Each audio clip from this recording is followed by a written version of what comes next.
tardes a todos y bienvenidos a la Fundación José Ortega y Gasset Gregorio Marañón. Bienvenidos a esta emblemática biblioteca. Estábamos comentando ahora con el profesor Toar y el profesor Lamo que esta es la biblioteca personal de Ortega, como probablemente muchos de ustedes sabrán si son asiduos a las actividades de esta casa, y hay unos 13.000 volúmenes aproximadamente de Ortega. Creo que hay unos 4.000 de ellos dedicados a la técnica, que fue uno de los temas que más le interesó a José Ortega y Gasset. Sí. Y bienvenido también, por supuesto, a nuestro ponente, el profesor Lamo de Espinosa, que en realidad no se le puede dar la bienvenida porque esta es su casa. Como diré a continuación, pues durante 9 años, entre 1992 y 2001, fue director del Instituto Universitario José Ortega y Gasset. Época en la que, o años en los que el instituto se convirtió en un centro de formación de posgrado en ciencias sociales referente en toda España, con más de 500 estudiantes de al menos 20 nacionalidades diferentes. De modo que Emilio es una persona, parte de la historia de esta institución. Esta mañana, cuando hablaba con él para preparar un poco la presentación, me decía, con el humor que suele caracterizar a las personas inteligentes, le digo: Emilio, tengo 3 páginas de currículum, ¿cómo podemos hacerlo?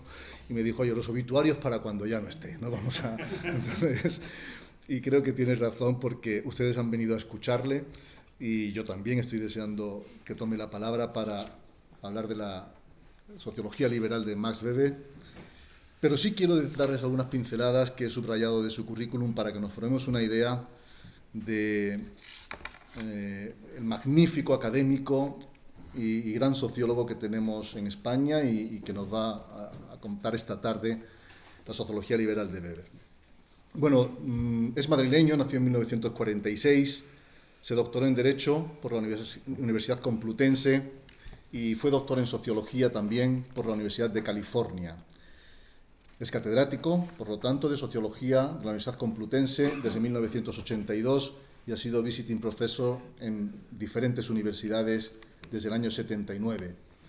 Uno de los desempeños profesionales que ha tenido a lo largo de su carrera el profesor Lamo fue la Dirección General de Universidades en 1982, siendo ministro de Educación José María Maravall, y lo destaco porque durante esos años asumió la responsabilidad de la elaboración de la Ley de Reforma Universitaria de 1983 y la puesta en marcha del Consejo de Universidades en 1985.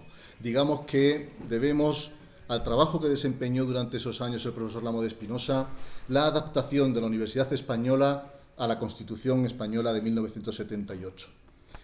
Después de esta época de vinculación, podríamos decir, directa con la política, fue director y puesta en marcha, por lo tanto, del Instituto de Estudios Sociales Avanzados en el Consejo Superior de Investigaciones Científicas. Otra de las tareas que durante estos años desempeñó el profesor Lamo tiene que ver con la Dirección de Actividades Culturales del Pabellón de España en la Exposición Universal de Sevilla de 1992. Y lo destaco porque en el marco de estas actividades culturales y de esta expo se puso en marcha o se celebró el primer Congreso Internacional de la Lengua Española, que ustedes saben que se ha seguido celebrando sucesivamente desde entonces. Podríamos considerar, por lo tanto, aquel como el Congreso Cero o el primero. Y todo esto ha repercutido bastante y debemos también, Emilio, el impulso de la imagen exterior de España y de la marca España, que creo que es un asunto que continúa hasta nuestra época, como ustedes saben. En 2002, después de su paso por el Instituto Universitario Ortega y Gasset, al que me he referido antes, lo nombran director del recién creado Instituto de Estudios Internacionales y Estratégicos, el Real Instituto Elcano, y después fue presidente, posteriormente, de este mismo instituto entre 2012 y 2021. Ha sido presidente de la Federación Española de Sociología, miembro de los consejos de redacción de las revistas más prestigiosas que tenemos en sociología en España, es académico de número de la Real Academia de Ciencias Morales y Política, nombramiento que recibe en 2009 y que tuvo como discurso de incorporación a la Real Academia la sociedad del conocimiento, información, ciencia y sabiduría. Ahora es catedrático emérito de Sociología de la Complutense, patrono de numerosas fundaciones y asociaciones, columnista habitual, ustedes pueden seguir sus sus columnas en ABC, El Mundo, en Expansión, en El País, y afortunadamente podemos escucharlo en muchas conferencias. Recientemente tuvimos el honor de recibirlo también en esta institución con la lección inaugural del curso académico que celebramos hace pocas semanas. Entre sus numerosas publicaciones, que les voy a ahorrar a ustedes la lectura de los títulos, pero sí quiero destacar que ha publicado 24 libros, más de 140 monografías científicas, y probablemente el primero de ellos mencionaré porque tiene que ver con el contenido de su tesis doctoral, Política y Filosofía en Julián Besteiro, un libro del año 73, al que han seguido muchos otros textos. Entre los últimos les menciono De nuevo sobre la sociedad reflexiva, escritos sobre teoría y estructuras sociales, del año 18. Su penúltimo libro se titula La disputa del pasado, España, México y la leyenda negra, un libro del año 2021. Y el más reciente, Entre águilas y dragones, el declive de Occidente, que tiene además el honor de haber sido premiado con el premio Espasa de ensayo en 2021, aparte de otros premios internacionales. Por último, les diré que es Premio Internacional de Ensayo Jovellanos, doctor honoris causa por la Universidad de Salamanca, Premio Otto de Habsburgo, Premio Nacional de Sociología y Ciencia Política, Premio Julián Marías a la carrera investigadora en Ciencias Sociales por la Comunidad de Madrid y Premio Espasa de ensayo, como acabo de decir. Emilio, he hecho un resumen. Casi un obituario. No, pues, ha sido un resumen y lo sabes muy bien. Y estoy encantado de darte la palabra. Si te parece, la dinámica del Club Tocqueville es una ponencia, no sé si has preparado unos 40 minutos aproximadamente, o por ahí, y después, si te parece bien, damos la palabra al público por si hay alguna pregunta entre ellos. Me parece estupendo. Pues estupendo. Pues muchas gracias, Ignacio, gracias al Club Tocqueville, gracias, por supuesto, a la Fundación Ortega Marañón y a todos ustedes o vosotros. Nunca sé cómo dirigirme a una audiencia hoy, ¿no? Pero, en fin, agradezco mucho el que un viernes por la tarde hayáis sustituido la discoteca por la biblioteca y especialmente que vengáis a escuchar a un autor, acerca de un autor que no es tan glamuroso, no es Marx, no es Foucault, tampoco es Max Weber, que es... Yo trataré de argumentar, y estoy convencido, es una personalidad y una obra que admiro profundamente, y trataré de argumentar por qué merece ese enorme reconocimiento. ¿Por qué es importante Max Weber? Esta sería mi introducción, ¿no? Hace algunos meses me molesté, lo hago a veces porque es un mecanismo bastante sencillo para descubrir el grado de penetración que un autor ha tenido en el universo y en la cultura en general, que te vas a Google, tecleas el nombre y ves cuál es el número de referencias que aparecen. Y me molesté en hacerlo con una serie de autores y me encontré alguna confirmación y alguna sorpresa importante. Concretamente, Emilio Durkheim no me sorprendió, tenía 25 millones de referencias en Internet, está muy bien.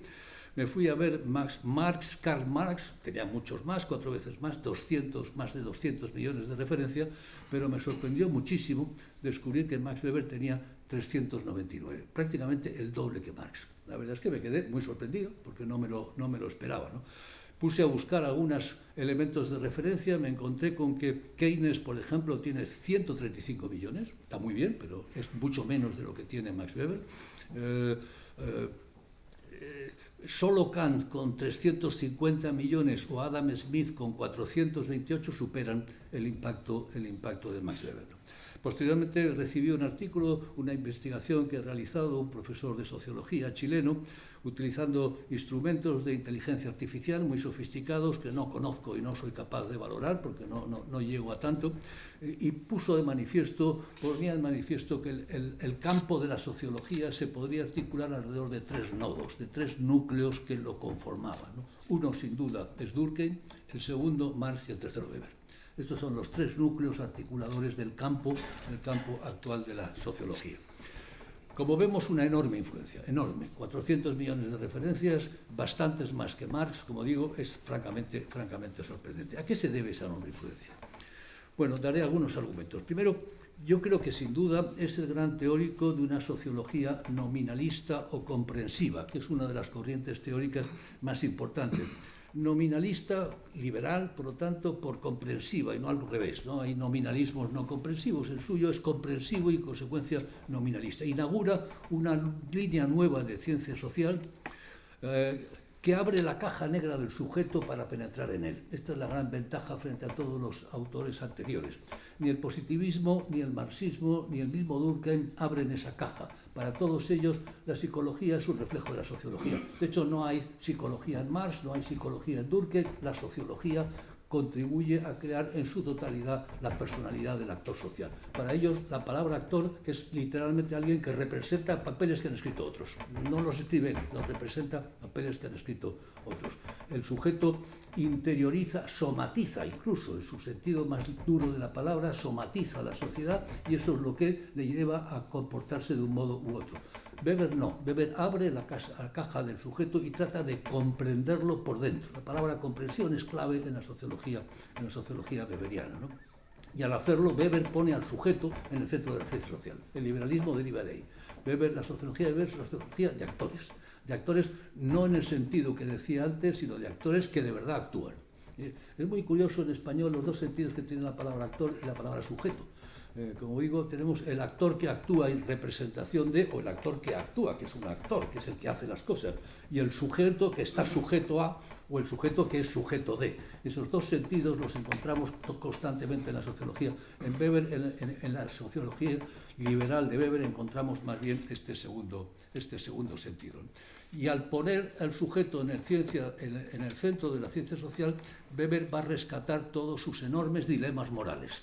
Y Weber, como vamos a ver si tenemos tiempo, el liberalismo de Weber no es un liberalismo optimista y gozoso como lo es en buena medida el británico. No sé si Pedro, que lo conoce mucho mejor que yo, estaría de acuerdo conmigo. Es un liberalismo agónico, es un liberalismo angustiado, es un liberalismo problemático, sufriente, claramente sufriente. Sufrimos el peso de la libertad. Esto es un poco la lectura weberiana que hace que es muy nietzscheana, muy post-nietzscheana si se quiere, ¿no?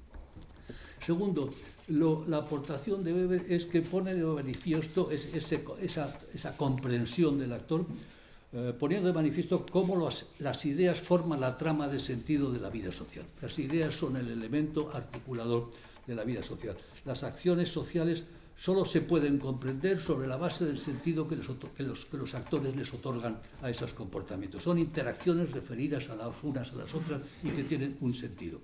De modo que Weber resalta el papel de las ideas en la vida social, algo que el positivismo no resaltaba, lo veremos después si tengo tiempo, y que Carlos Marx por completo menospreciaba. Las ideas eran un epifenómeno y no le resultaba. Y de ahí la sociología de las religiones del mundo weberiana. La gran obra de Weber, que la que publica en vida, la tetralogía de las religiones del mundo, es un intento de penetrar en esas ideas básicas que constituyen las religiones, porque las religiones marcan los carriles por los que luego van a actuar y van a funcionar los actores, ¿no? Marx aseguraba que el ser social determina la conciencia. Es verdad, el ser social determina la conciencia, vamos de abajo arriba, pero también al contrario, también la conciencia genera el ser social, y de eso se olvida por completo. Weber no, Weber trabaja en ese sentido. La tercera cuestión que me parece relevante de resaltar de Max Weber es que Weber sitúa al actor y no a las organizaciones o las estructuras en el centro de su pensamiento. En cierta ocasión dijo, él no estudió sociología, luego lo veremos, él estudió economía y derecho, y él señaló, si me he convertido finalmente en sociólogo, los fue muy al final de su vida, porque tal es oficialmente mi profesión, decía, es para exorcizar el fantasma todavía vivo de los conceptos colectivos. Para Weber, un sindicato, un partido político, un Estado, una empresa, lo que sea, son una red de interacciones entre sujetos, entre actores. Por lo tanto, un conjunto de interacciones que acaba generando un sujeto colectivo, pero que es un epifenómeno de ese conjunto o red de interacciones. Es una realidad emergente, no un sujeto con vida propia, aunque luego, como veremos, habrá que matizar esto de un modo muy marcado. De hecho, que Weber construye su sociología desde lo micro a lo macro, desde el actor hacia las estructuras, que es al contrario de cómo funciona Marx, que va de lo macro a lo micro, y por eso no hay psicología, y al contrario de lo que funciona Durkheim, que va igualmente de lo macro a lo micro, ¿no? Sin embargo, y ahora entramos en el juego, y ahí la complejidad de la sociología weberiana, Weber es además un gran teórico del poder y específicamente de la inevitabilidad de la burocracia, un tema al que hace aportaciones extrañamente relevantes, ¿no? El peso de la burocracia en las sociedades de masas llega a ser absolutamente tremendo y apabullante en la perspectiva weberiana del mundo contemporáneo, del mundo moderno, ¿no? De modo que a la lógica de la mercancía marxiana de Marx, a la cosificación del mundo marxiana, Weber le va a añadir la jaula de hierro de la burocracia. La jaula de hierro, que es luego si tengo tiempo leeré la cita, que es preciosa, ¿no? La jaula de hierro de la burocracia política. Destino inevitable de las sociedades de masa. Las sociedades de masas contemporáneas no pueden funcionar sin una estructura burocrática muy potente, que tiene su propia lógica. Ahora sí, adquiere su propia lógica, ¿no? Por cierto, la Escuela de Frankfurt le añadirá a estas dos corazas, la jaula de hierro de la burocracia y la jaula de hierro de la lógica de la mercancía, le añadirá la coraza del carácter freudiano y acabará de generar un mundo absolutamente cerrado, lo que llamaban el reino de la pecaminosidad consumada, ¿no? Y finalmente, y lo último, o el penúltimo, ¿no? Aunque Weber, como veremos, hace de la racionalización instrumental, la racionalización formal, del comportamiento, el motor de la capacidad expansiva de Occidente, igual que Marx lo hacía con la influencia civilizadora del capital. Recordemos que para Marx la influencia civilizadora del capital barre con todo, barre con las tradiciones, barre con los ondianismos, establece la mejor descripción de la globalización, la encontramos en el manifiesto del Partido Comunista. No deja de ser curioso, pero la mejor descripción de la globalización moderna, ¿no? Bueno, pues aquí tenemos la racionalización instrumental como motor de la lógica expansiva del Occidente, que es un fenómeno, como Weber le gustaba decir, de alcance histórico universal, universal en el tiempo y en el espacio. Es al mismo tiempo Weber uno de los primeros en ver a Occidente como una civilización más, y no como se veía siempre como la vanguardia de la evolución de la humanidad, de acuerdo con la teoría clásica del progreso. En ese sentido, deja de ser eurocéntrico. La sociología de las religiones del mundo es un paseo por el mundo, es una primera historia global. Está escrita, como vemos, a comienzos del pasado siglo, ¿no?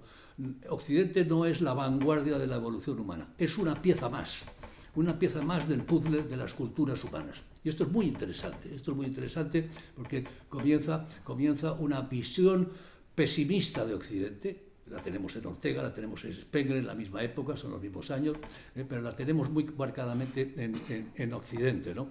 Y esta es la razón, como digo, por la que Weber ha tenido una extraordinaria influencia que al final está siendo superior a la de Marx fuera de Occidente, porque tiene una sociología de la religión en China, porque tiene una sociología de la religión en India, y no elaboró, es una pena, la sociología de la religión islámica, una pena, porque me hubiera encantado poder leerla, ¿no? Pero esas sociologías han tenido un impacto enorme en este momento en la sociología fuera del espacio occidental, tanto en China como en India. De modo que si se le cita tanto, es en buena medida por eso, cosa que Marx no tiene, ni podía tener, porque Marx era eurocéntrico 100%. Finalmente hay un elemento a destacar en Max Weber. Weber pertenece a la generación de sociólogos que ya hemos llamado los institucionalizadores. ¿Quiénes son los institucionalizadores? Aquellos sociólogos que llevan la sociología a la universidad, que la meten en la universidad y le dan un cobijo institucional potente. Y a partir de ahí la sociología puede florecer.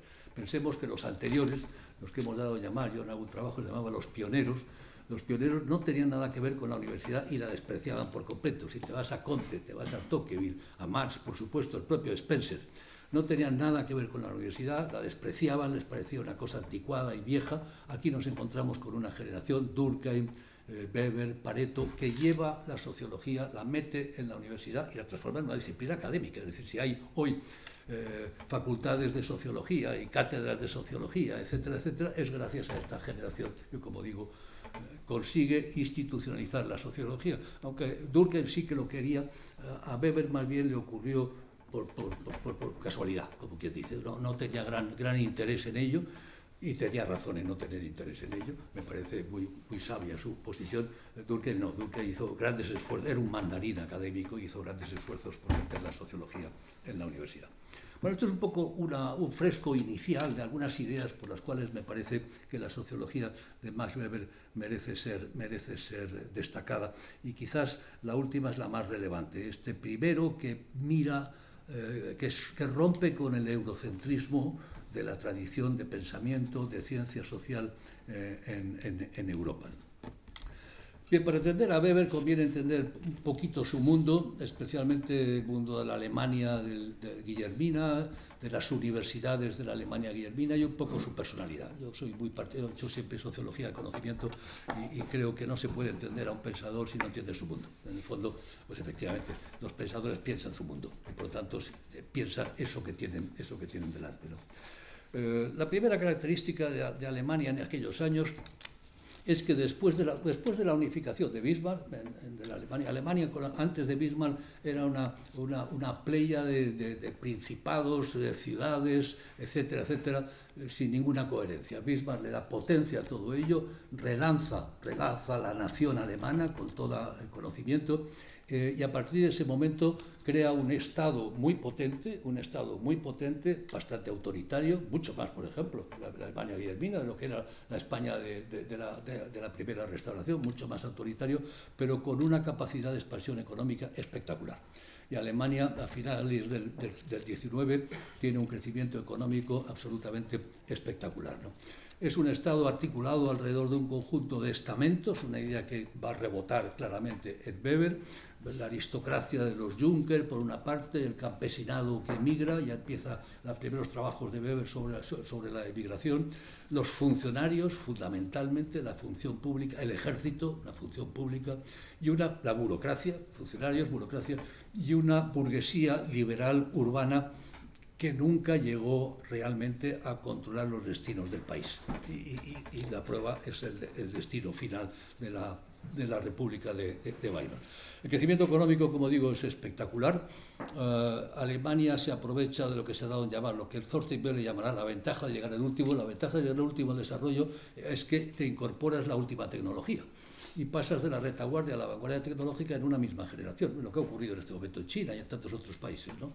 Y la ventaja de llegar al último es que creces muy rápido, empiezas a crecer espectacularmente. Y efectivamente, para finales de siglo, Alemania está superando en producción al Reino Unido, lo cual es muy notable. La gran ciudad europea hacia 1900-1910 es Berlín. Los primeros grandes almacenes aparecen en Berlín. Los primeros semáforos para controlar el tráfico de los automóviles aparecen en Berlín. Berlín es la patria de Simmel, que es el teórico de la ciudad, del urbanismo, de la moda, del consumo. Y con Simmel pasamos de un modelo de producción a un modelo de consumo, de primar los temas de la producción a primar los temas del consumo, ¿no? La Gran Guerra, sin embargo, va a romper claramente con ese optimismo, ese enorme optimismo, y va a generar, por el contrario, una sensación de pesimismo muy notable en toda la intelectualidad europea de la época. Aquí lo vemos, por supuesto, en Ortega, ¿no? Fracasan los dos internacionalismos. Fracasa el internacionalismo de la economía, del laissez-faire. Sabemos que hay un primer proceso globalizador muy potente de las economías europeas antes de la Primera Guerra Mundial, muy potente, que lo liquida claramente la Gran Guerra. Esto de que la interdependencia económica asegura la paz, que es una idea que hemos seguido sosteniendo hasta hace pocos años también en Occidente, pues no funcionó entonces, no está funcionando tampoco ahora. La paz liberal por interdependencia funciona o no, y fracasó también, y esto es muy importante, el internacionalismo proletario. Esto no se sabe, pero prácticamente el mismo día la Cámara de los Diputados francesa y el Reichstag, los partidos socialistas respectivos, el francés y el alemán, aprobaron los créditos de guerra, prácticamente el mismo día. Con lo cual los partidos socialistas rompían con el internacionalismo proletario, se aliaban con las burguesías nacionales para hacer la guerra. Y esto quebró esa vieja, las internacionales socialistas, etcétera, que habían florecido durante todo el siglo XIX, ¿no? De modo que es un mundo de enorme optimismo quebrado duramente, como digo, por la Gran Guerra. No olvidemos, la Gran Guerra es la primera de las dos guerras civiles europeas. La segunda será la Segunda Guerra Mundial, es la primera guerra civil, una guerra civil. Si leemos a Stefan Zweig, vemos claramente ese cambio que se produce ahí, que bueno, será mucho peor después de la segunda. Pero Alemania tiene un elemento central que va a ser fundamental en la cultura, no solamente europea, sino global, pero desde luego en la cultura occidental, y es la universidad alemana. La universidad alemana va a ser fundamental en la obra de Weber, va a ser fundamental en el pensamiento europeo de la época. Alemania inventa la universidad investigadora, la Research University, de la que hablamos ahora. Se la inventa Humboldt cuando funda en 1810 la Universidad de Berlín, y en el memorándum que redacta para la fundación de la Universidad de Berlín, la primera, dice que es una frase suya, la universidad se dedica a la búsqueda incesante del conocimiento, no a transmitir, sino a crear conocimientos, no a transmitir, sino a crear conocimientos. De modo que la Universidad Alemana es la primera a partir del germen de la Universidad de Berlín, que se va a trasladar a todo el sistema universitario alemán, aproximadamente no llega a una docena de buenas, magníficas universidades, a crear ciencia, crear conocimiento y no solo transmitir. Esto es muy importante, porque la universidad, a partir de eso, le va a dar cobijo institucional a la ciencia. La ciencia hasta ese momento no sabía dónde estaba. Estaba en los gabinetes de los reyes, en las reales academias, estaba en los patrocinios de los reyes o de los grandes aristócratas, y de pronto la ciencia encuentra un cobijo en la institución universitaria, se incorpora a la universidad y tiene, por lo tanto, aparece una figura que a hoy nos parece normal, y es la de un investigador, una persona a la que se le paga para que investigue. El Herr Professor alemán es un funcionario público al que se le paga para que investigue. Esto es radicalmente nuevo. Esto es una revolución en lo que es el proceso de institucionalización de la ciencia. Un Herr Professor que además es una persona con enorme prestigio y bastante bien pagado. Sorprenden todos los sociólogos y politólogos alemanes de esa época que viajaban por Italia cada 2 por 3 y viajaban como unos millonarios, y se iban a Nápoles y a Venecia y a Sicilia y no sé qué. Bueno, el propio Weber lo hizo durante mucho tiempo. Cuando Weber realizó una visita a Estados Unidos, en St. Louis, Missouri, a una feria, etcétera, y se quedó sorprendido pues, de lo mal pagados que estaban los profesores en Estados Unidos, que nadie les daba un duro. Aquello le parecía, lógicamente mucho peor, ¿no? Y en la universidad alemana es el primer Silicon Valley. Esto también es poco conocido, pero es fundamental. Antes de que en Silicon Valley se produjera esa fusión de los departamentos universitarios con el spin-off de las grandes empresas tecnológicas, lo mismo había ocurrido en la Alemania guillermina, y más que en Weimar, pero en la propia Alemania guillermina. Las empresas BASF o Bayer o tantas otras son un resultado de los departamentos universitarios. Los departamentos universitarios empezaron a transformarse en grandes empresas, y buena parte de las grandes empresas tecnológicas alemanas, de tecnología clásica, por supuesto, no de vanguardia, son el resultado de esa proyección de los departamentos universitarios en investigación universitaria. Incluso podemos decir que el primer complejo militar industrial, que lo denunciaría Eisenhower en su momento, aparece ahí. El primer complejo militar industrial lo tenemos claramente en la universidad alemana, ¿no? De modo que es un caldo de cultivo. Se ha hablado de la Atenas, efectivamente. A finales del 19, la universidad alemana no tiene parangón con ningún otro sitio del mundo. Todos los jóvenes de cualquier lugar que quieren aprender y hacer ciencia acaban estudiando en Alemania. Aquí la Junta para Ampliación de Estudios lo que hace es mandar a los jóvenes brillantes españoles a que se formen en Alemania. Ortega se forma en Alemania, Besteiro se forma, todo el mundo se tiene que formar en Alemania. Los científicos tienen que pasar por ahí. Los científicos americanos van a estudiar en Alemania, todos ellos. George Herbert Mead va a estudiar en Alemania. El sitio donde había que estar era, sin lugar a dudas, Alemania, porque era una acumulación de sabios, de investigadores única. Y ese es el contexto de Weber. Weber es un sabio entre sabios. Esta es una idea que es lo que estoy argumentando. Es un sabio en un mundo de sabios, y se manifiesta desde su propia formación, ¿no? Weber, si entramos un poco en su vida, porque es interesante, incluso podría dar lugar a algunos cotilleos así un poco subidos de tono, que también a lo mejor los hago. Weber era el mayor de 7 hermanos, de una familia de comerciantes y políticos. En su familia la formación que recibió fue espectacular, a hombros de gigantes, podemos decir, espectacular. Por cierto, él era más un estudioso que un investigador, y esto es una idea que la dejo aquí porque llevo insistiendo mucho en ello. Creo que en este momento en la ciencia social se investiga mucho y se estudia poco, y creo que hay que estudiar bastante más e investigar menos, porque es fundamental estudiar. Pero bueno, y Weber es un buen estudioso, más que un investigador. Por cierto, como Marx, es también un estudioso que un investigador, ¿no? Por ejemplo, el regalo de Navidad que les hizo a sus padres cuando contaba solo 13 años, eran un par de ensayos históricos con 13 años, que se titulados, el primero, sobre el curso de la historia alemana, y el segundo, sobre el periodo del Imperio Romano desde Constantino a la migración de las naciones, con 13 años. Bastante pedante, ¿no? Insoportable, pero era así. A la edad de 14 años escribía cartas llenas de referencias a Homero, Virgilio, Cicerón, Tito Livio. Antes de ingresar a la universidad había leído, y lo citaría, a Goethe, Spinoza, Kant, Schopenhauer, increíble. Y es un hombre con luego lo veremos, una, digamos, compulsión al trabajo neurótica. Es un hombre muy neurótico, con una compulsión, de modo que acumulará información y erudición. Por ejemplo, cuando en 1905 aparece la primera revolución rusa, Weber decide que tiene que aprender ruso para poder seguir lo que pasa en la revolución. Este tipo de personajes, o sea, es súper. Pero una personalidad muy atormentada. Quien esté interesado en la personalidad, recomiendo un libro precioso que escribió hace años Arthur Midgman, se llama La jaula de hierro, que es una biografía psicoanalítica de Max Weber, en el que hace un análisis de la personalidad y de su obra al mismo tiempo, vinculándola a las dos, y es un libro francamente bonito. Él tuvo un problema muy serio. El padre y la madre se llevaban mal, el padre era un liberal, cínico, por lo menos en la apreciación que Marx hacía de su padre, la madre era una personalidad puritana.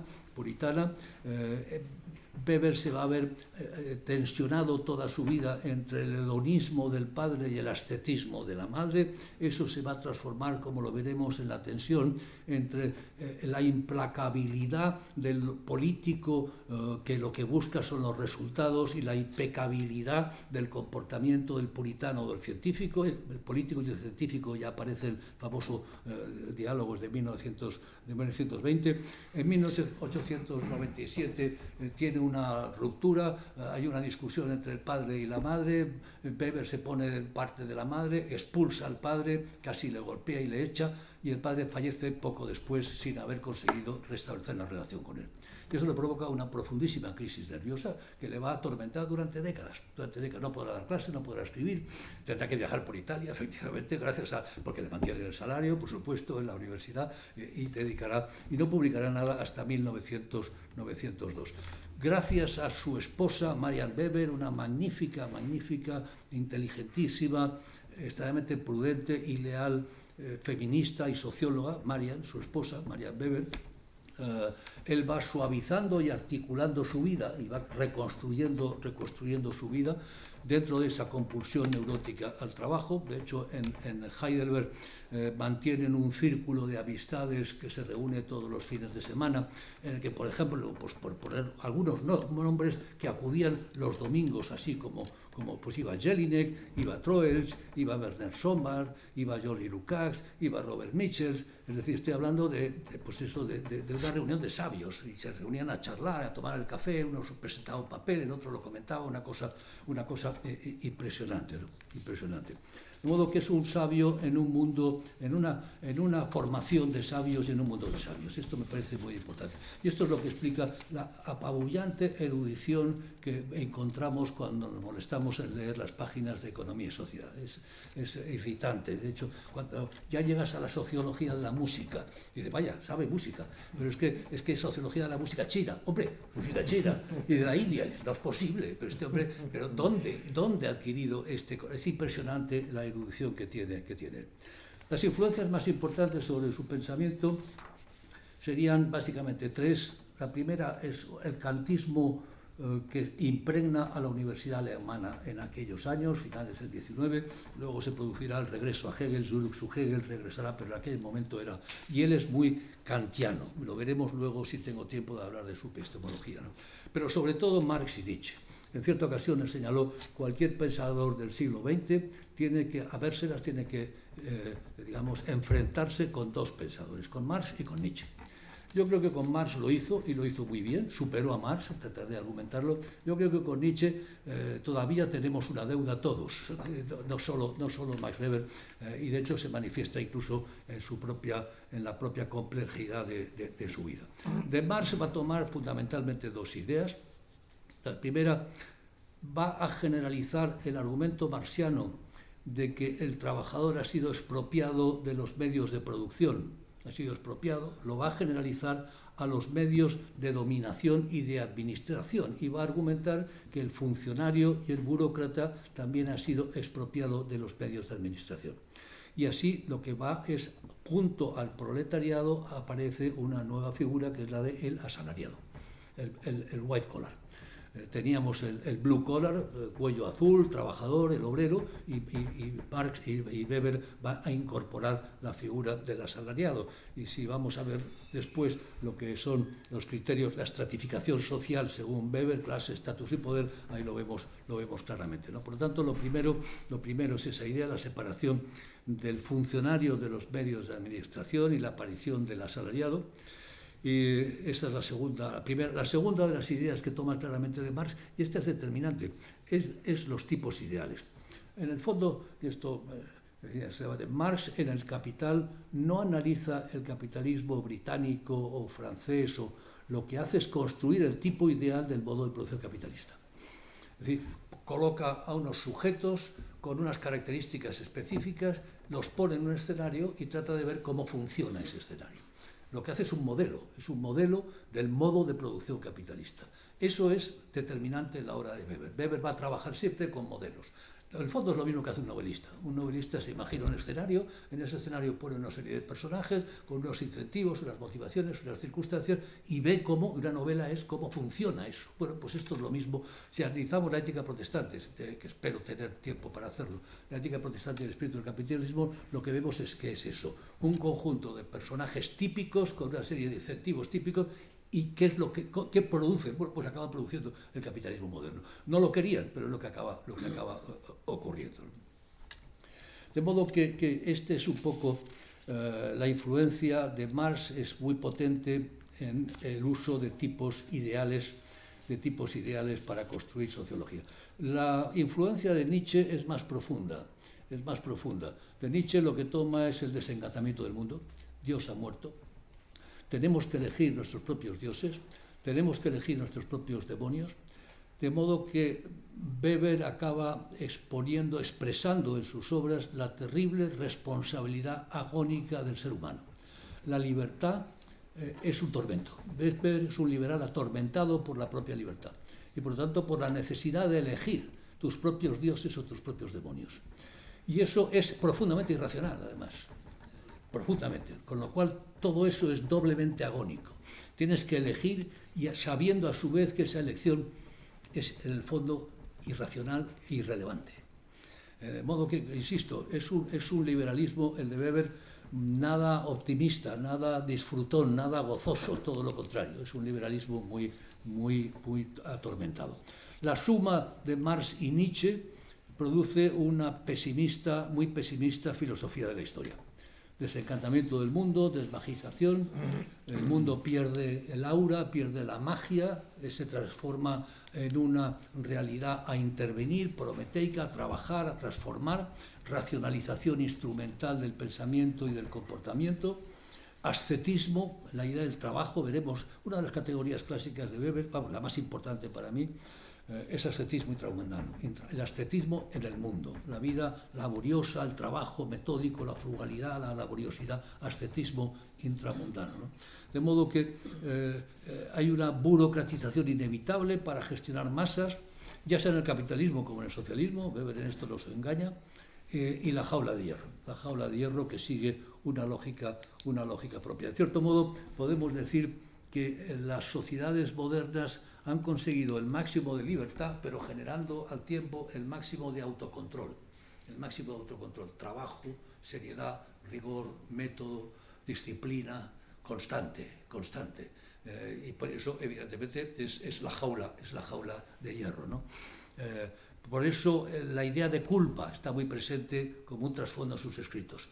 La culpa por no ser capaz de cumplir con tus obligaciones, con esa frugalidad, con esa seriedad, con ese metodismo, con ese precisismo que es el ascetismo intramundano, ¿no?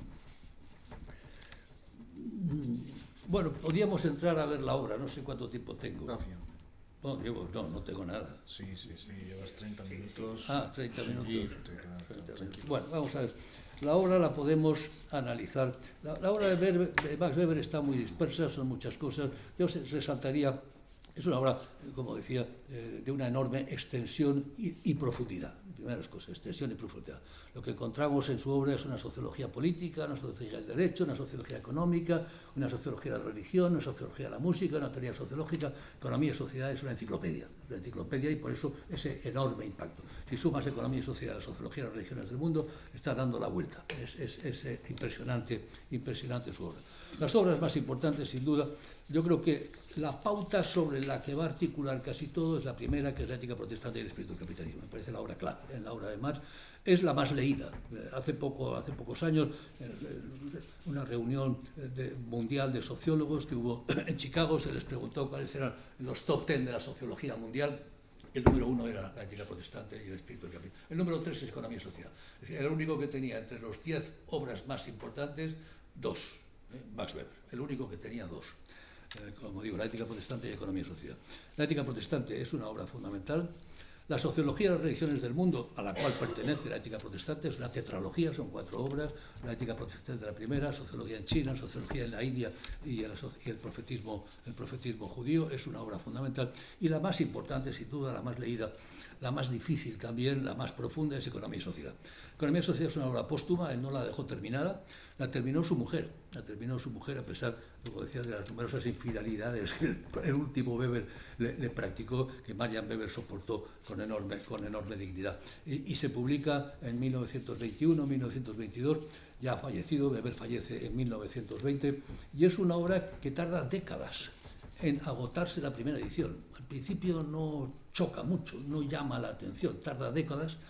Y realmente, lo veremos más tarde si puedo, realmente hasta que Talcott Parsons retoma a Max Weber en su obra La estructura de la acción social, en 1937, y que Wright Mills, el otro sociólogo, Talcott Parsons era sociólogo de derecha, Wright Mills es sociólogo de izquierdas, y Wright Mills hace lo mismo en su obra From Max Weber, estamos hablando de los años 40, no vuelve a reaparecer Max Weber como un gran sociólogo en los cánones de lectura de la sociología. Hay que resaltar también que durante ese periodo, claro, Weber es un hombre que le pasa a Ortega en España, es un representante de lo que llamaríamos las terceras vías. Entre 1917, 18 y 1989, el núcleo duro del siglo XX, la ciencia social aparece extendida entre el marxismo y el antimarxismo, pero extendida en 2 corrientes absolutamente contrapuestas, que se llevan muy mal y que no tienen. Y aquellos que no son ni de los unos ni de los otros son menospreciados. Le ocurrió a Ortega. Ortega era despreciado por la derecha porque era liberal y de izquierdas, y despreciado por la izquierda porque era elitista y de derechas. Y al final el destino de Ortega está marcado por esa situación de tercera vía. Le pasó lo mismo a Besteiro, le pasó a Max Weber. Max Weber al final fue rechazado por unos y por otros, ¿no? De modo que tardó mucho, Weber ha tardado mucho en tener influencia. Hay que destacar también que tiene un aparato conceptual muy propio, que no es nada fácil, no es de lectura fácil. O sea, Weber hay que estudiarlo. No, estas cosas hay que estudiar, pero estudiar con subrayando y repasando y tomando notas, de modo que no es una lectura gozosa y qué bien, qué divertido, no lo es en absoluto, ¿no? Habría que destacar 4 dimensiones en la obra, o por lo menos yo destacaría 4, pero no sé si tengo tiempo. Las menciono. La primera, una epistemología, una teoría del conocimiento, que es muy neokantiana en su base, la sociología comprensiva, que es el núcleo duro de su pensamiento, una teoría de la acción y de la dominación y del Estado, ¿sí? La tercera, y lo cuarto sería la sociología de las religiones, de la cual la base, como digo, es la ética protestante. Teoría del conocimiento.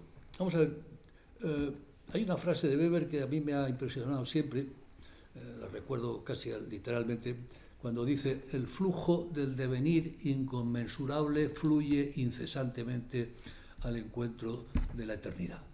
Toma, repito, no es broma, es como el flujo del devenir inconmensurable fluye al encuentro de la eternidad. ¿Qué es lo que nos quiere decir con ello? La realidad en sí es caótica, es un flujo de cosas, de sensaciones, de olores, de sonidos. Un poco pensemos, hagamos el ejercicio de pensar cómo percibe el mundo un bebé recién nacido.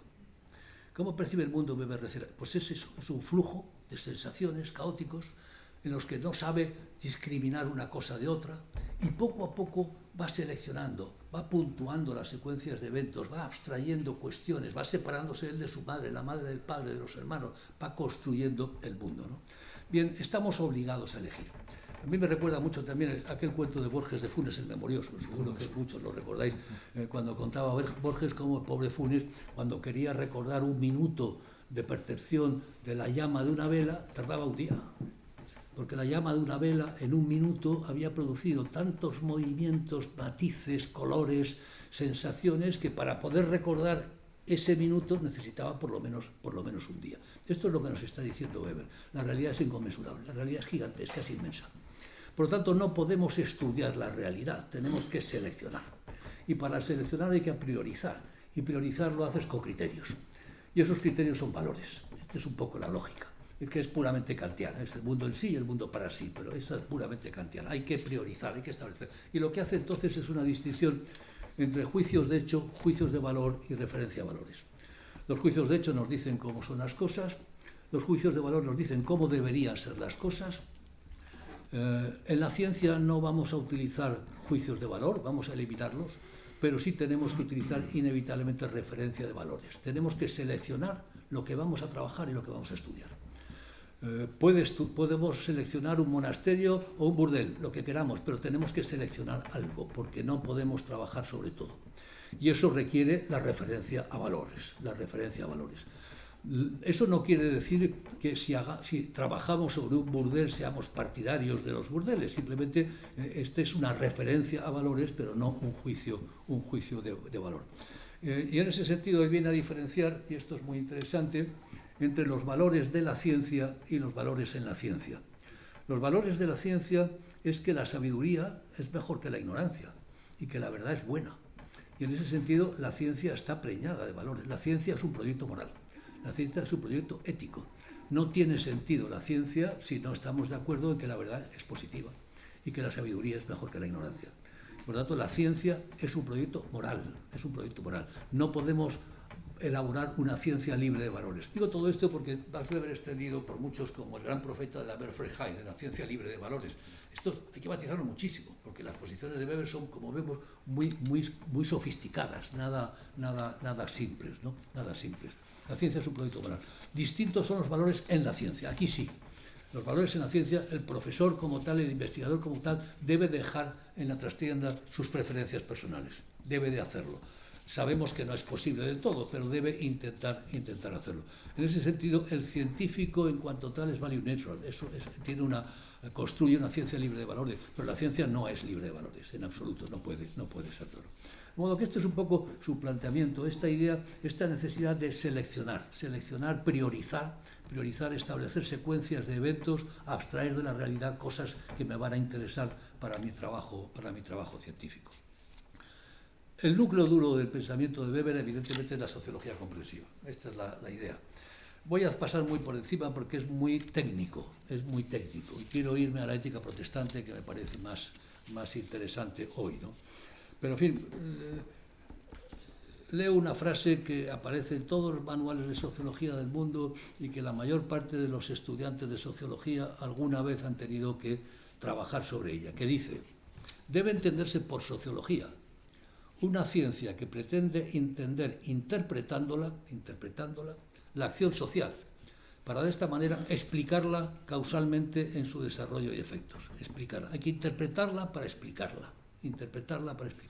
Weber está jugando constantemente con esa tensión entre dos conceptos, dos metodologías, la comprensión y la explicación. El Verstehen y el Klaren, es decir, understanding explanation, ¿no? en inglés, ¿no? Y Weber lo que nos dice es que, así como el positivismo explicaba la conducta, la explicaba en función de leyes generales y veía a los actores desde fuera y estudiaba la sociedad como se pueden estudiar las hormigas, La sociedad humana se diferencia porque los comportamientos de los hombres son comprensibles, interpretables, no solamente explicables desde fuera, hay que entrar dentro, hay que comprenderlos. Hay que comprenderlos. De modo que para el positivismo clásico, la comprensión es explicación. Comprenden explicando. Para Weber, la mejor explicación es la comprensión. Y cuando has comprendido un fenómeno, lo has explicado de verdad. Porque las leyes, en el fondo, no tienen, y esto es una idea central, las leyes sociales no tienen capacidad de obligar. Las leyes son meros agregados estadísticos. Cuando un conjunto de individuos repiten un tipo de comportamiento que produce una resultante, dices, tengo una ley. No, lo que tienes es un agregado estadístico. Un conjunto de individuos han producido un resultado y eso lo resumes bajo la palabra ley, pero no es una ley en el sentido de la ley de la gravedad. No hay una capacidad de forzar el comportamiento. El comportamiento se produce por sus propios motivos y esa regularidad la llamamos ley. De modo que Weber explica comprendiendo, a diferencia del positivismo que comprende explicando. Weber explica desde dentro, explica desde dentro y no solamente desde fuera, ¿no?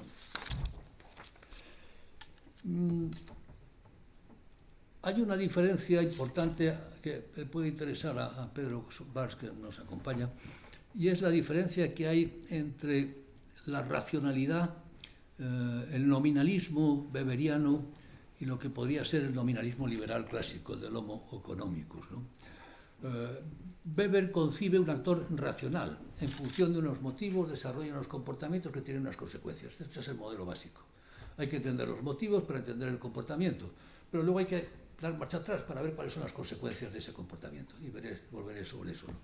Pero la racionalidad del actor es una racionalidad no solo económica, es una racionalidad cultural. Se puede racionalizar la conducta para ser santo, para ser guerrero, para ser rico. Se puede racionalizar la conducta para muchas cosas distintas. Y de hecho, al comienzo de la ética protestante lo señalan. El homo sociologicus, a diferencia del homo economicus, es racional, pero de una racionalización mucho más amplia que la estrictamente económica.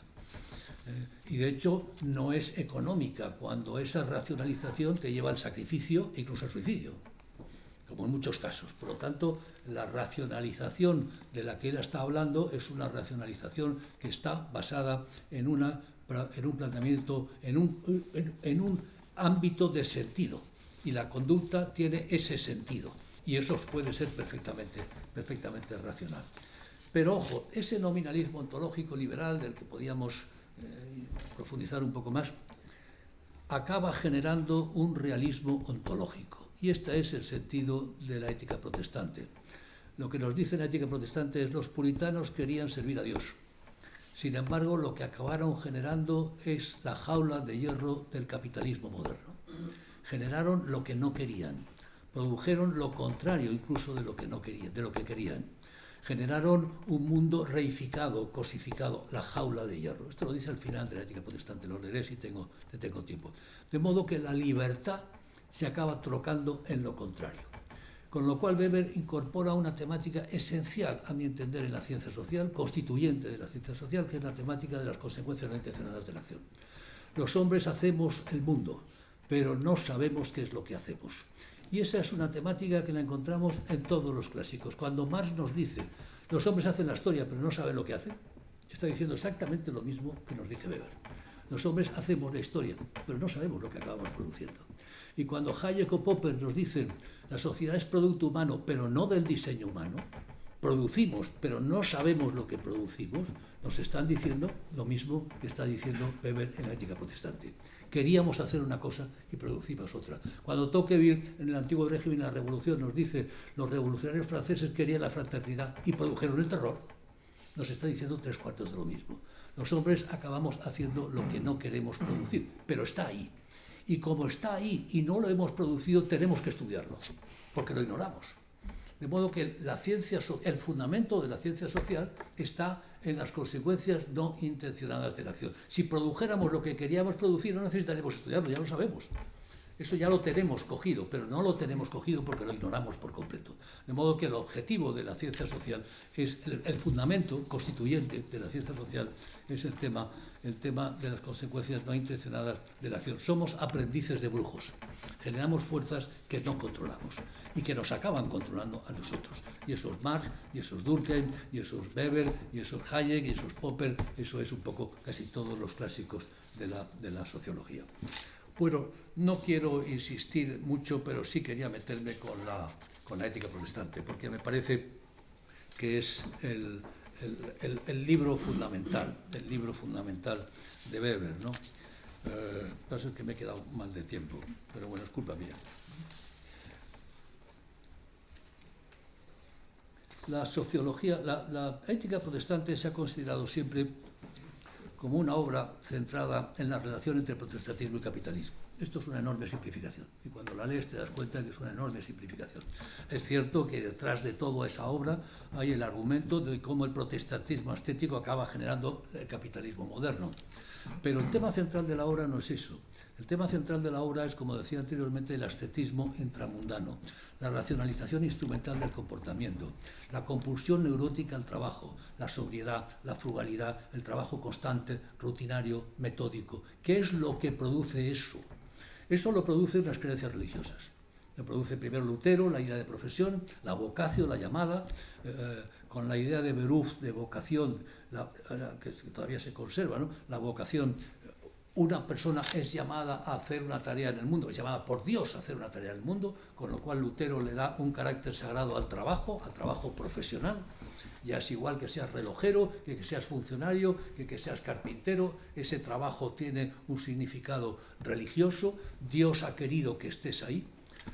Pero Lutero no rompe con el carácter tradicional, rompe con la lógica católica de la contemplación, con la lógica representada por el pan nuestro de cada día, dánoslo hoy. Dame el pan. Bueno, no, gánatelo, gánatelo, es lo que dice Lutero. Pero todavía no rompe es un planteamiento tradicionalista, conservador. Tienes que estar en tu sitio. Calvinismo rompe con eso. El calvinismo rompe con eso y lo que establece, como digo, es el principio de que el ganar dinero es un comportamiento ético, es un comportamiento moral. Weber utiliza para ello algunos textos de Benjamin Franklin. Piensa que el tiempo es dinero, piensa que el crédito es dinero, el dinero es fértil y reproductivo. Y lo que ve ahí no es una filosofía de la avaricia, sino una ética peculiar, el deber ético de acrecentar la riqueza. Un deber ético claramente irracional, pero el orden económico capitalista, dice, necesita de esta entrega a la profesión de enriquecerse, para la que tiene una significación constitutiva, ¿no? Bien, la ética, como digo, el argumento central es el ascetismo intramundano, que sale del calvinismo y que genera una necesidad de buscar la certitudo salutatis, la certeza de estar entre los elegidos, trabajo incesante. No se trabaja porque se vive por el trabajo, y cuando no se trabaja se perece o se muere, ¿no? Todo el comportamiento es así, racionalizado al máximo. En el fondo, el argumento es la misma lógica metódica, la regla que los monjes tenían en los monasterios, se traslada y sale fuera de los monasterios e impregna la vida. La regla metódica se transforma en metodismo, en trabajo incesante en el mundo. Es el ascetismo intramundano, aquel era extramundano. Y efectivamente, desde el monasterio se consiguió controlar el mundo. Ahora sale esa lógica de los monasterios, se instala en el mundo y empieza a controlar el mundo. Dice, al renunciar al mundo, el ascetismo cristiano huía del mundo y se refugiaba en la soledad. Había logrado dominar el mundo desde los claustros. Ahora se produce el fenómeno contrario. Se lanza al mercado de la vida, cierra las puertas de los claustros y se dedica a impregnar con su método, el método, la regla, el principio, todo lo que era el orden monástico, y se dedica a impregnar con su método esta vida, a la que transforma en vida racional en el mundo, pero no de este mundo ni para este mundo, porque de eso no se puede disfrutar. porque la laboriosidad y la frugalidad exige que de las riquezas lo que tienen que ir es a la producción, a la reinversión, a la acumulación y por tanto no al disfrute. De modo que es un comportamiento, como dice claramente irracional. Y termino ya, ahora sí, no tengo más remedio que hacerlo, leyendo la última página de la obra esta, La ética protestante, que he tenido que repasar con tanta rapidez, lo siento mucho, porque me parecen uno de los textos más potentes de la literatura sociológica. Voy a leerlo, tardaré 5 minutos. Dice Weber al final, tratábamos de mostrar que el espíritu del ascetismo cristiano fue quien engendró uno de los elementos constitutivos del moderno capitalismo e incluso la misma civilización moderna, la racionalización de la conducta sobre la base de la idea profesional, la racionalización de la conducta sobre la base del trabajo profesional. Pero tal limitación al trabajo profesional implicó la consiguiente renuncia a la universalidad fáustica de lo humano. Nos vemos reducidos al trabajo. Esto me recuerda incluso a Marcuse, etcétera, etcétera. Dice, el puritano quiso ser un hombre profesional. Nosotros tenemos que serlo, también, no tenemos alternativa. Pues desde el momento en que el ascetismo abandonó las celdas monásticas para instalarse en la vida profesional y dominar la moralidad mundana, contribuyó en lo que pudo a construir el grandioso cosmos del orden económico moderno, que vinculado a la producción mecánico-maquinista determina hoy con fuerza irresistible el estilo vital de cuantos individuos nacen en él, y no solo de los que en él participan activamente, y de seguro lo seguirá determinando durante muchísimo tiempo más. A juicio de Baxter, un puritano inglés, la preocupación por la riqueza no debía pesar sobre los hombros de sus santos más que como un manto sutil que en cualquier momento se puede arrojar al suelo. No debía de pesar especialmente. La fatalidad hizo que el manto se trocase en férreo estuche. El ascetismo se propuso transformar el mundo y quiso realizarse en el mundo. No es extraño, pues, que las riquezas de este mundo alcanzasen un poder creciente y, en último término, irresistible sobre los hombres como nunca se había conocido en la historia. Weber es aficionado a frases potentes, como nunca se había conocido en la historia. El estuche ha quedado vacío de espíritu. ¿Quién sabe si definitivamente?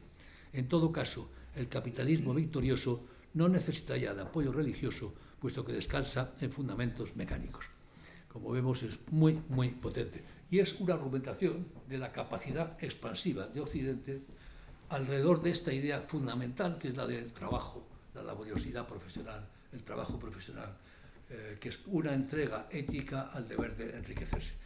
De modo que esta es una obra que se ha considerado, yo la considero multidimensional, es una sociología de la religión, sin duda alguna, es una sociología del trabajo, de las motivaciones del trabajo, es una sociología del Occidente y de la capacidad expansiva del Occidente, tiene muchos elementos. Y es sobre todo, y esto Arthur Mitchman, al que mencionaba antes, lo pone de manifiesto de un modo muy rotundo, es sobre todo la proyección de la compulsión neurótica al trabajo del propio Max Weber. Max Weber, escribiendo La ética protestante, se está autoanalizando, y eso lo ves constantemente. Cuando lo miras, digamos, con cierta malicia, lo que te das cuenta es este hombre no sabe cómo salir de su propia jaula de hierro, de esa compulsión a trabajar horas y horas y horas y horas. Y la ética protestante es el intento de autoanalizarse en términos colectivos. Bueno, vale, muchísimas gracias. Gracias.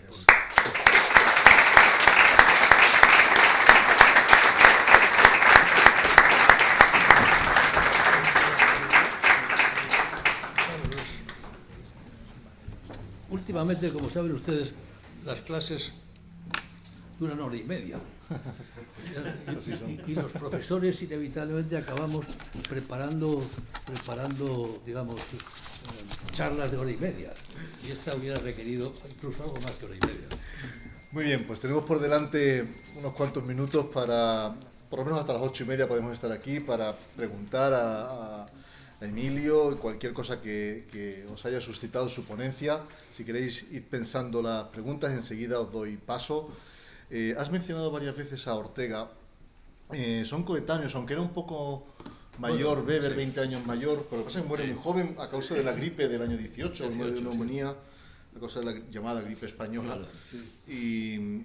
Y hay algunas concomitancias, pero en particular no conocía yo este sentimiento pesimista de la libertad de Weber, que me ha chocado con el optimismo vital de Ortega. Ortega tiene un sentido deportivo de la vida como proyecto, la vida como quehacer. Y ahí hay un contraste interesante entre la percepción de la vida entre ambos. El homo ludens de Ortega, digamos, la sociedad como producto del juego, de lo no necesario, de lo superfluo, es exactamente lo contrario.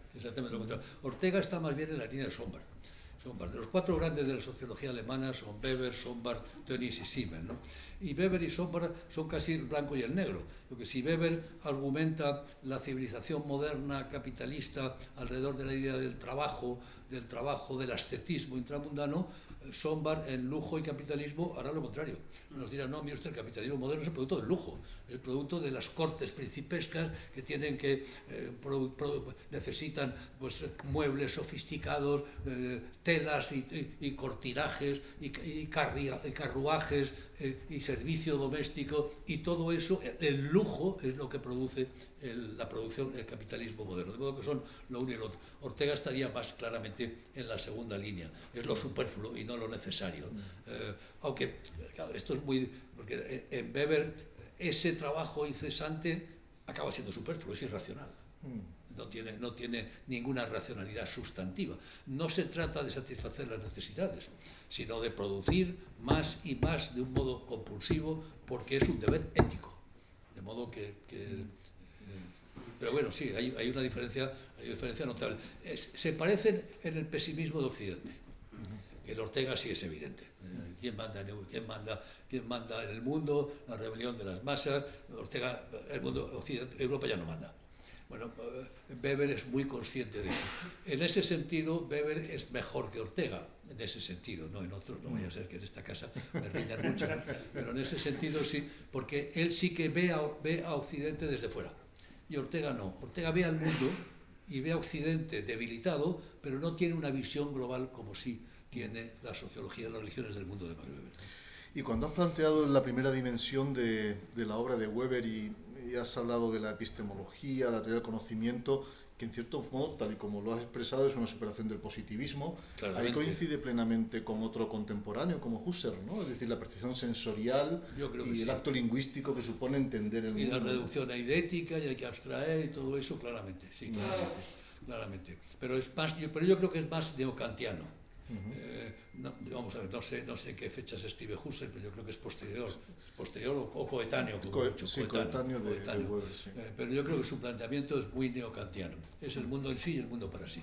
Tenemos que transformar el mundo, que es un flujo, el mundo numénico en un mundo fenoménico, y para hacerlo tenemos que seleccionar y tenemos que establecer prioridades, ¿no?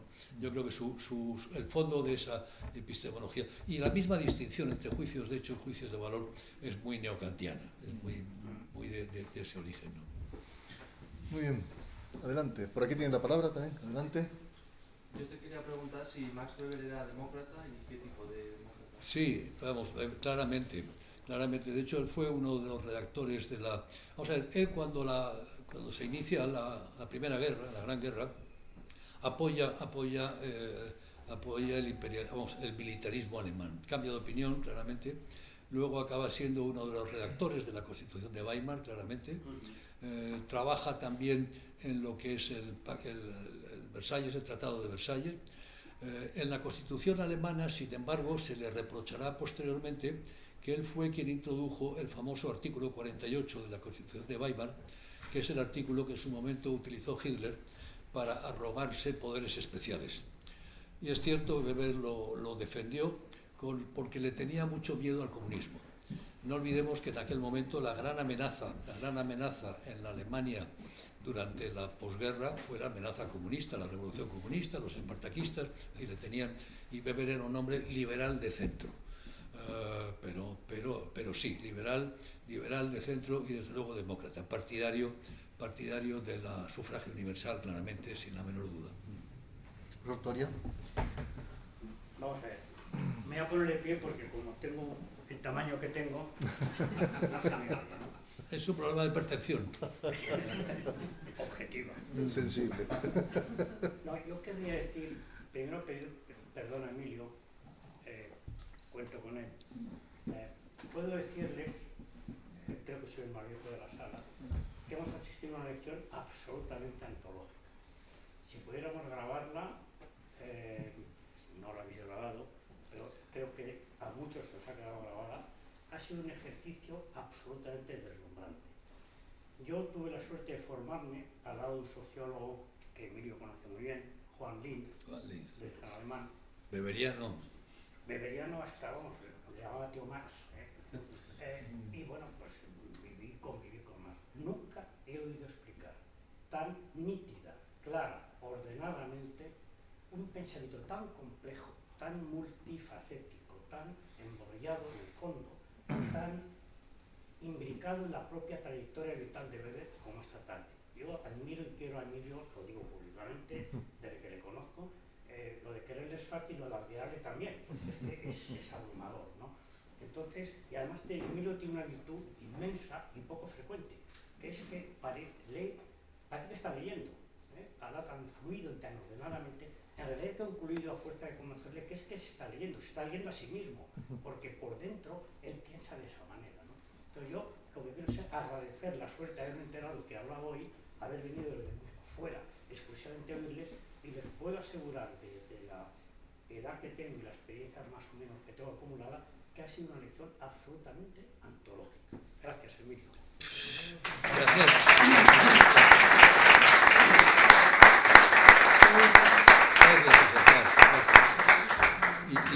Y no le debo nada ni me debe nada. No estaba previsto. Que debo yo aquí. Pedro. Se ha criticado mucho la idea o la conexión entre calvinismo y capitalismo. Sí. Y se ha criticado mirando la historia. Sí. Porque si ha nacido, por lo menos el capitalismo financiero nació en Italia. Sin duda. Y nació entre católicos. Y fueron ellos los que crearon la red bancaria extraordinaria de tiempos de Carlos V. Por lo tanto, mi primera reflexión es, tiene razón Weber al preguntar, al decir que es un fenómeno moral del calvinismo, el capitalismo. Segundo, el capitalismo que nace en las repúblicas del norte de Italia y además nace claramente por manos de banqueros que establecen una red en toda Europa, incluidas las Indias, y que trabajan para el emperador en un principio. Ese capitalismo es aplastado por la fiscalidad del imperio. Primero conquistan el imperio español, conquista Nápoles, los capitalistas de Nápoles pasan o se desarrollan en Florencia, en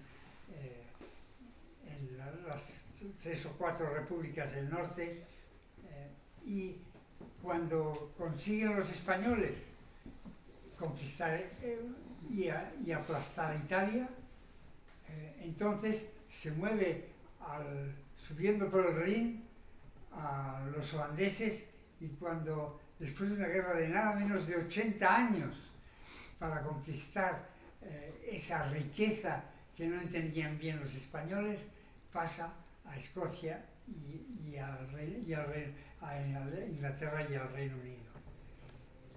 Mi pregunta entonces es, ¿no hay aquí un enfrentamiento claro entre una visión del mundo que es la de Carlos V y la visión de la Edad Media, de aumentar el ingreso por impuestos y además pasando a sangre precisamente a lo que pasa en Flandes?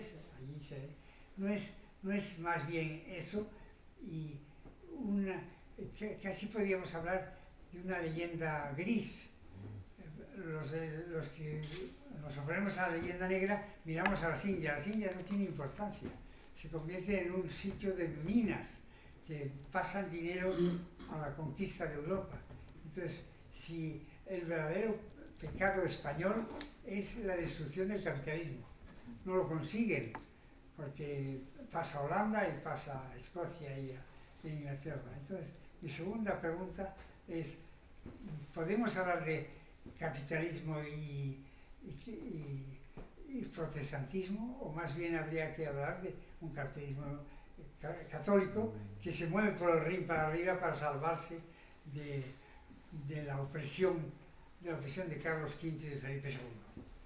Bueno, yo creo que tienes, de hecho, si hubiera tenido tiempo, hubiera expuesto la objeción que tú has expuesto, y por eso he preferido centrarme en el análisis de la ética protestante, en el concepto de ascetismo intramundano, más que en la conexión entre protestantismo y capitalismo, ¿no? Que es una conexión discutible en muchos sitios, y que no deja de ser, y tú lo has señalado, una suerte de leyenda negra antilatina. Es decir, es la visión Norte-Europa Whig protestante frente a la visión católica.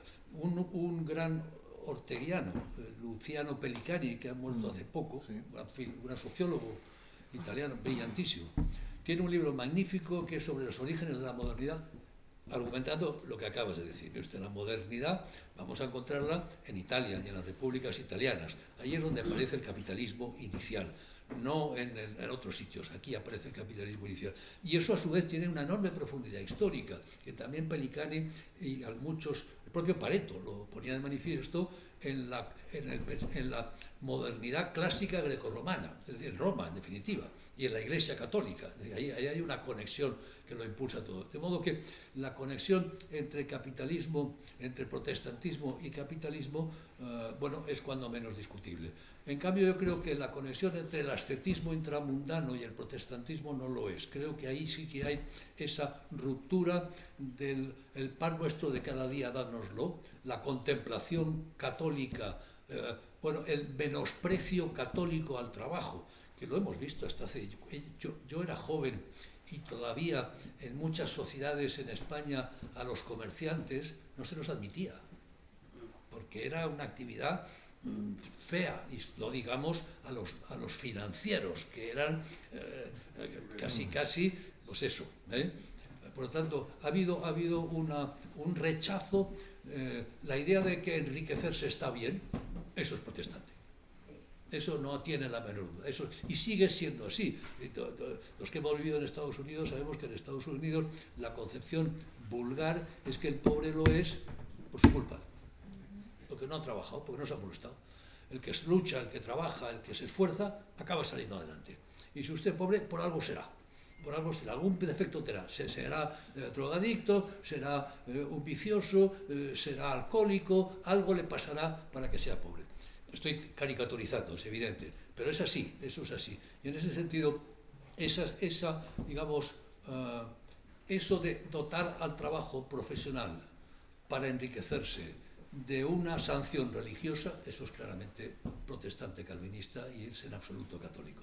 Y eso explica, a su vez, el posterior desarrollo del capitalismo. Y hay otra cosa también muy interesante que no la he mencionado, pero que está en la ética protestante, que es en qué medida ese calvinismo es lo que impulsa la ciencia moderna. Porque lo que hay detrás de ello es, por una parte, la lectura de la Biblia la tiene que hacer todo el mundo, es libre, la libre interpretación, y por lo tanto eso impulsa la alfabetización, impulsa la cultura, impulsa la imprenta, evidentemente, y vemos cómo la alfabetización en Europa va norte-sur, la alfabetización empieza por los países protestantes del norte y va descendiendo. Las últimas regiones en alfabetizarse son el sur de Italia y Andalucía, claramente. Eso es una cosa. Y la segunda, que es todavía más interesante, y es en qué medida el protestantismo ascético encuentra en el estudio de la realidad del mundo una muestra de la grandeza de Dios. Que esto es muy singular. El catolicismo no lo ve así en absoluto, pero el protestantismo y especialmente el calvinismo piensa que, como decía Swammerdam, que era un científico holandés, en la anatomía de un piojo se muestra la grandeza de Dios. Cuando tú analizas un piojo dices, ¡qué barbaridad! Esto es milagroso. Tú coges una concha, la cortas y tienes una espiral perfecta. ¿Quién ha podido inventar eso? Eso es producto de la grandeza divina. De modo que, y eso Weber lo señala, tengo la cita ahí, Eso lo señala el empirismo, el protestantismo genera una avidez por conocer la naturaleza humana, porque hay dos Biblias, los deístas ingleses lo dirán claramente, hay dos Biblias, la Biblia revelada y la Biblia natural. Y en el estudio de la naturaleza se pone de manifiesto la grandeza de Dios. Y Robert Merton, en una de sus obras, la tesis doctoral, que es Ciencia, Tecnología y Sociedad en la Inglaterra del siglo XVII, analiza la Royal Society inglesa, la primera sociedad científica conocida, que es la Royal Society inglesa, 1600 y pico, y lo que pone de manifiesto es cómo los fundadores y animadores de la Royal Society son todos puritanos, la inmensa mayoría, 80%, que entonces en la sociedad inglesa eran muy pocos. Pero sin embargo, en lo que es la producción científica son básicamente puritanos. La ciencia sí que tiene una conexión muy directa con este interés por conocer la grandeza de Dios en el estudio de la naturaleza, ¿no? Bueno, lo primero, muchas gracias por organizar esta conferencia y a Emilio por esta gran Gracias. conferencia, ¿no? Llevando un poquito el tema hacia cuestiones más relacionadas con la sociología política, porque es la sociología liberal, ¿no?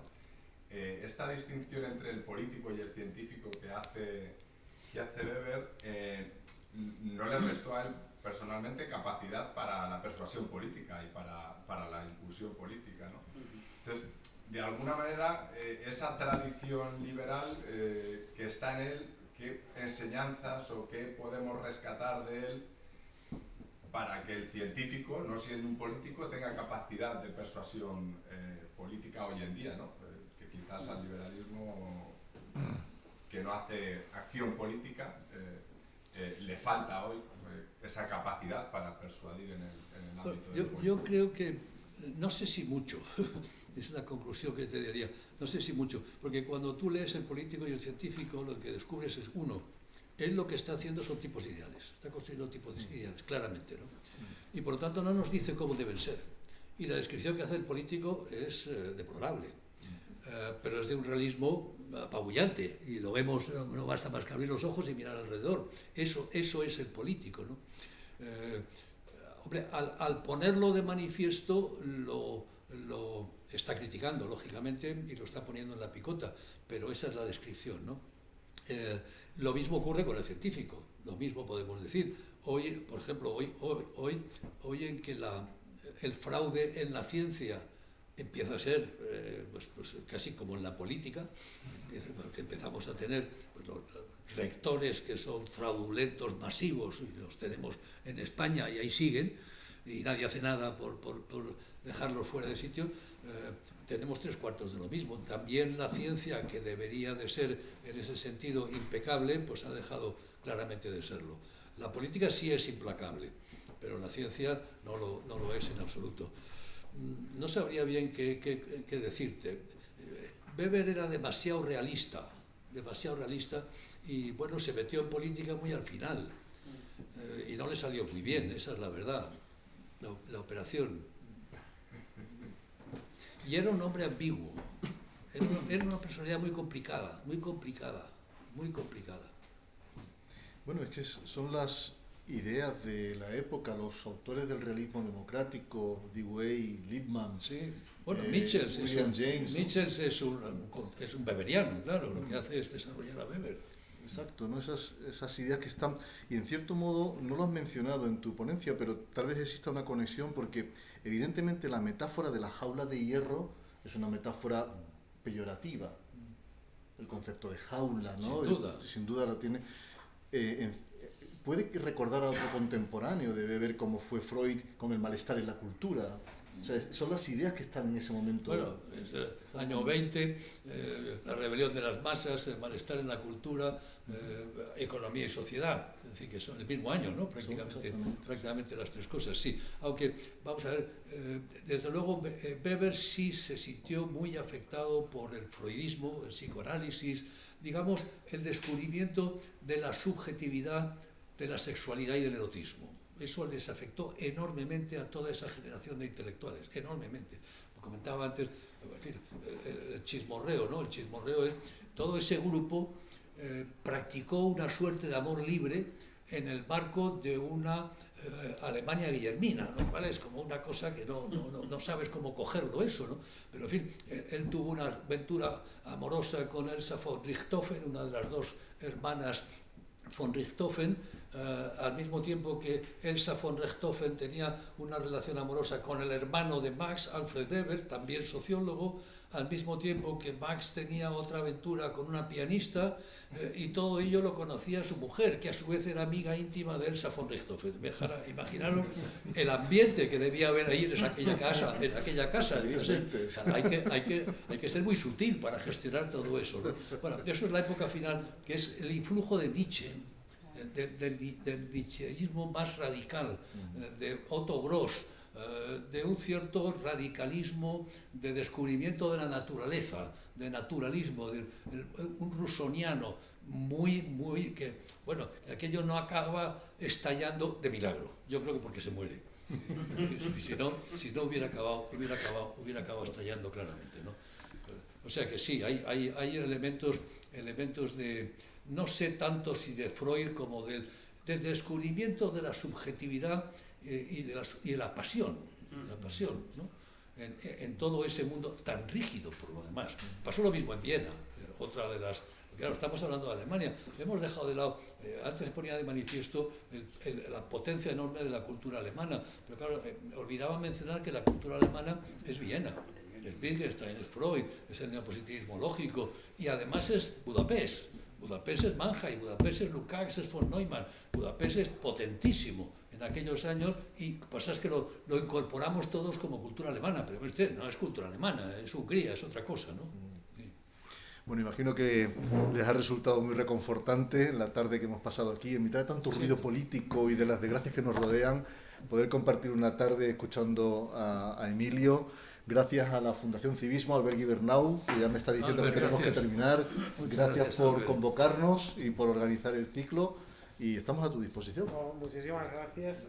Yo quería agradeceros en primer lugar a Pedro, que esté aquí con un verdadero ejemplo viernes por la tarde, patrono de la Fundación Civismo. Y yo, como director de la Fundación Civismo, quería deciros que os hemos dejado 3 documentos, o sea, no solo uno, sino hasta 3. Y en el primero de ellos os animamos a seguir al resto de sesiones de este seminario, de este ciclo que tenemos aquí. Son en viernes por la tarde, porque es el primer momento en el que podemos disponer de un tiempo de ocio con el que pensar y llevarnos la cabeza oxigenada al fin de semana. En segundo lugar, este nuevo ciclo que empezamos el lunes 25 de noviembre en la sede de la Fundación Civismo, para hablar, o a raíz del centenario de la obra de Lippmann sobre opinión pública en el siglo XXI, donde también tenéis el programa completo y estáis invitados. Y como os invitamos a todos, también tenéis un documento que es cómo formar parte o cómo ayudar a sacar adelante la Fundación Civismo, porque somos una fundación que nos dedicamos a defender la libertad en diferentes ámbitos, sobre la libertad personal, pero también la libertad de información.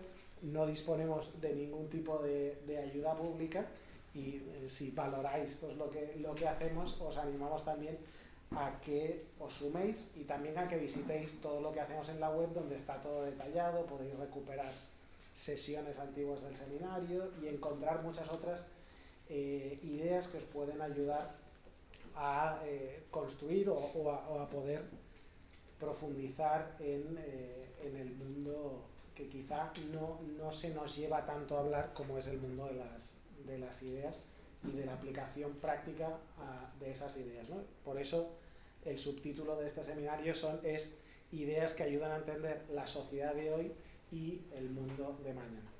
Muchísimas gracias, y muchísimas gracias a Ignacio y a Emilio por su magnífica...